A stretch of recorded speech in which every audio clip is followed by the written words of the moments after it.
taon na. Hindi ba kayo magtataka?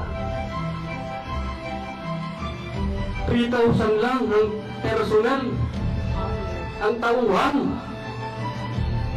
ng ahensang ito. Bakit? Para madaling kontrolin. Diba? Para gawing sindikato. Tangina.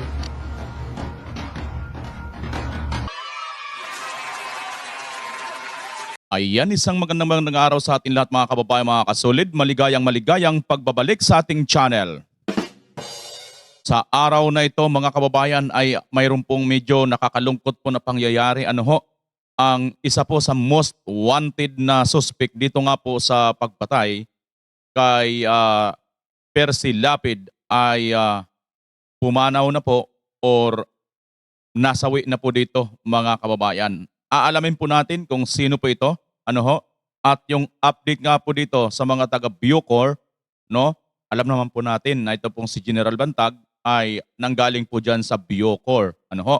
At siya po yung naging Director General diyan na ayon dito kay Pangulong Duterte, kung hindi pa daw po siya naglagay ng isang ifugao or igorot, hindi pa malilinis at hindi pa maayos ang Bucor. Ngayon mga kababayan, ito rin pong si General Bantag ay isang naging wanted din po dahil nga sa siya rin po ang isa sa tinawag na mastermind di umano dito sa pagpatay din kay Percy Lapid. Yan po ang ating bibigyan po ng reaksyon at ibabalita sa inyo sa mga sumandalang ito. Ngunit bago yan, sa ngayon pa lang po nakabisita sa aking channel ay inanyayahan ko po kayo na mag-subscribe, pakipindot po ang notification bell all or yung maliit na bell para lagi kayong updated sa lahat ng aking mga upload. Makikisuyo, paki-like at paki-share sa inyong mga Facebook kung inyo pong mapaparapatin. Maraming salamat sa iyo, kaibigan. Nabulaga po tayo mga kababayan. Mayroon po tayong napanood na balita at atin pong sama-samang panoorin. Matatandaan nyo ano ho mga kababayan, ito nga pong suspect or di umano ang pumatay dito kay Percy Lapid ay napakarami po ano ho. At nauna na nga dyan ay pumanaw na po ang isa sa tinatawag na isa sa mga suspect or mastermind, Solieta. At ayon nga po ano ho, matagal-tagal na rin siguro mga 1 taon na rin po yun mga kababayan at marami na pong bisis na nagkaroon po ng raid dyan nga po sa mga property or pamamahay ni General Bantag at up to now hindi pa rin po siya nahuhuli. Now, sino po itong suspect na ito? Ano ho? Isa rin po ito sa mga most wanted. Ito po ang balita, panoorin natin sabay-sabay. Dead on the spot ang isa sa tinuturong suspect sa pagpatay sa broadcaster na si Percy Lapid. Ang suspect nagbaril sa sarili matapos mang hostage at ma-corner ng mga pulis. Yan mga kababayan, ano ho? Medyo nakaka-gimbal kaagad ang unang bungad ng ating narinig na balita sapagkat nagbaril daw po ito sa sarili. Ano ho? So parang minsan papaisip na lang tayo kung ang tao no bago niya gawin yan ay nasa tama bang katinuan. Ito ba ay hindi ba ito lango sa mga ipinagbabawal na droga? Yan po ang ating napapansin ngayon ano ho. Mayat maya na lang medyo may mga ganitong klaseng balita at alam naman po natin ngayon kung gaano na po naglipana ito nga pong illegal na droga at inyo po ngayon mapapansin no at mapapanood sa susunod natin na re-reaksyonan, mayroon nga pong taga Bucor ang nahuli po dito mga kababayan. Nakakalungkot, milyon-milyon na halaga, droga, illegal na droga, ang pinakalat nitong dalawang ito. Mabuti na lang at nahuli at nasamsam ang sinasabing di umano illegal na droga. Ang problema, mayroon kayang accountability or papaano kaya na naman yon. Baka mamaya, no? Hindi po tayo nagbibintang. Pero sana naman katulad nung mahigit po kulang-kulang 2 toneladang illegal na droga na nasabat dyan sa Batangas ay mukhang wala na pong balita ang publiko. Di ba dapat sana no ho ay sa harap-harapan po live no ay ito po lulusawin or tutunawin kung ano man po ang pagdidispose nito na talagang magiging transparent at makikita ng taong bayan. Nasa frontline ng balitang yan, si Camille Samonte. Mag-aalas 4 ng madaling araw kahapon nang palibutan ng SWAT at mga tauhan ng National Capital Region Police Office ang bahay na ito sa Lipa, Batangas. Yan ang bahay na tinutuluyan ni Orlando Mendoza alias Orly na isa sa mga most wanted ng NCRPO. Siya ang driver ng motorsiklong sinakyan ng pumatay kay Percy Lapid na si Joel Escorial. Naku mga kababayan, ito pala ang driver di umano na pumatay kay Percy Lapid ng motor na sinakyan, no? Ito pala yun, di umano mga kababayan. Maghahain lang dapat ng warrant of arrest ang mga polis kay Orly. Pero sa halip na sumuko, pumalag ito at ginawang hostage ang kanyang anak at kinakasama. Iyon ang hindi maganda, ano ho? Biruin mo yun. Instead na sumuko, pumalag at gagawin pang hostage yung kanyang anak at ang kanyang kinakasama. Ito kung nasa tamang katinuan, mukhang hindi ito dapat ginagawa. Ano ho, mga kababayan? Sa tingin nyo? Yung ating SWAT personnel na nandun to arrest, made some arrest, ay pinaputukan nga sila 4 na beses. So, medyo matras yung mga SWAT personnel kasi meron dun mayroong live-in partner siya doon at the same time meron silang anak na 10-year-old. So, ayaw natin mag-disgrasya yun. Ilang oras ang itinagal ng negosasyon.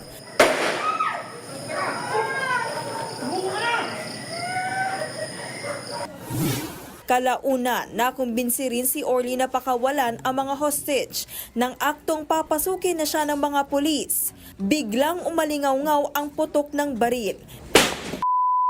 Ay, grabe mga kababayan, ano? Mayroong agad umalingaw-ngaw na putok ng baril. Alam nyo, ito, no? Kung talagang nasa tamang katinuan or hindi po ito gumagamit ay pinagbabawal na droga, hindi mo po magagawa, ano ho? It's either tumakbo ka na lang, tumakas ka, or sumurrender ka. Never mong anak mo, asawa mo, kung nasa tamang katinuan ka, gagawin mo pang panangga para lang ikay makaligtas. Ganun po ang naturalesa ng isang tao, no? Di po natin sinasabing pero baka sakali kasi yung normal na tao, normal na ama, normal na magulang, hindi po magagawang manakit ng kanyang mga mahal sa buhay. I don't know if sang-ayon kayo sa aking pag-a-analyze. Nagbaril na pala sa sarili ang suspect. Makakatulong pa naman daw sana ang testimonya ni Orly sa kaso. Sa ngayon may 3 akusado pa na pinaghahanap ang mga otoridad. Pero ang kapatid ni Percy na si Roy Mabasa, duda pa rin kung si alias Orly ba talaga ang namatay. Iyon ang mahirap mga kababayan dito, no? Ito pong kapatid ni Percy Mabasa or Percy Lapid, ay nagdududa din dito, no, sa nangyaring ito. Katulad man din dati nung namatay itong si Julieta, ay nagkaroon din po ng pagdududa itong pamilyang Mabasa. Yan na po ang nangyayari ngayon. Mukhang ang atin pong mga alagad ng batas, dito sa mga puntong ito, nagkakaroon po ng parang nababawasan na po ang tiwala ng ating mga mamamayan sa ating mga alagad ng batas. Unlike before, nung panahon ni PRRD or ni Tatay Digong, ay ako, napakataas talaga ng tingin ko. Hanggang ngayon pa rin naman, alam ko naman napakarami pa rin mga matitino nating mga men in uniform. Marami raw kasing tanong sa nangyari na hindi masagot ng mga pulis. Gaya ng pagkamatay noon ng isa sa mga mastermind sa krimen na si Ricardo Zulueta. Ayan na nga sinasabi natin, Ayan na nga po ang ating napapansin dito. Bagamat ito, yung pagkamatay po ni Julieta ay ako naniniwala na plain po yun, na talagang inatake or mayroon pong karamdaman. Sakit sa katawan po ang kanya pong ikinamatay dahil ipinakita naman po ang naging resulta nito. Kung saan panay kwento lang daw ng PNP ang naririnig ng publiko. Wala pang sagot ang mga pulis. Iyon mga kababayan, ang nakakalungkot dito sa pangyayaring ito, na nagkakaganito na po ngayon ang ating taong bayan, no? Again, hindi naman po tayo rito nagmamarunong or nagmamagaling, pero base lang po ito sa ating nakikita at ating naoobserbahan sa ating panahon ngayon. So, yan nga mga kababayan, ang balita dito patungkol diyan sa nagpatiwakal na rin ng kanyang sarili. Ito di umanong most wanted na driver diyan sa yung ginamit na motorsiklo sa pagkitil din ng buhay nitong si Percy Lapid. So sana darating ang panahon na makamtan ng bawat isa ang totoo at tunay na hustisya kung sino ba talaga ang tunay na may kasalanan sa pagpatay dito kay Percy Lapid. Tumako na po tayo rito sa nagiging update natin patungkol nga po dito sa Bucor. Ayan po, yung headline nitong balita. Corrections officer, 2 pa huli sa 68 million shabu. Napakalaking halaga mga kababayan. Kailan ito? August 11, 2024. Yan po, nakapost po yan alas 12 ng gabi, ng madaling araw. Biruan nyo yan, Correction officer, huli sa 68 million halaga ng shabu. Ito po yung detalye mga kababayan. Manila, Philippines, nasa 68 milyong peso halaga ng shabu na samsam sa isang tauhan ng Bureau of Correction. Bucor. Ayan mga kababayan. Ito pong Bucor na to, mayroon palang nahulihan. Ang isa dyan ay taga Bucor at yung 2 pa nakasama niya. At ang halaga po ng shabu ay 68 million pesos. Napakalaki po nito. At nahuli po ito, ayon sa detalye nito, sa bypass operation. Ito po, noong panahon ng General Bantag ay nalinis na po ito halos, mga kababayan. Ito po yung pinakadetalye niya. Basahin nyo na lang po ng buo, Ito yung pangalan niya. Si CO1 daw po yan, alias Paul. Yan, CO1 yan, alias Paul, 30 years old. At ito yung kanyang mga kasama, Ito po, yung detalye niyan, mga kababayan, sa pangyayaring yan. So, yung Bucor noong mga panahon ni General Bantag ay alam naman po ng lahat na nalinis na po yan. Tanggal po yung mga kubol-kubol dyan. Na ngayon, mukhang pinagawan pa yata, hindi lang basta kubol. Kumbaga, ginawa na talagang hotel. Grabe, mga kababayan. So, wala tayong magagawa kasi nagpalit ng administrasyon, Diba? Sabi nga ng presidente ngayon, babangon tayong muli.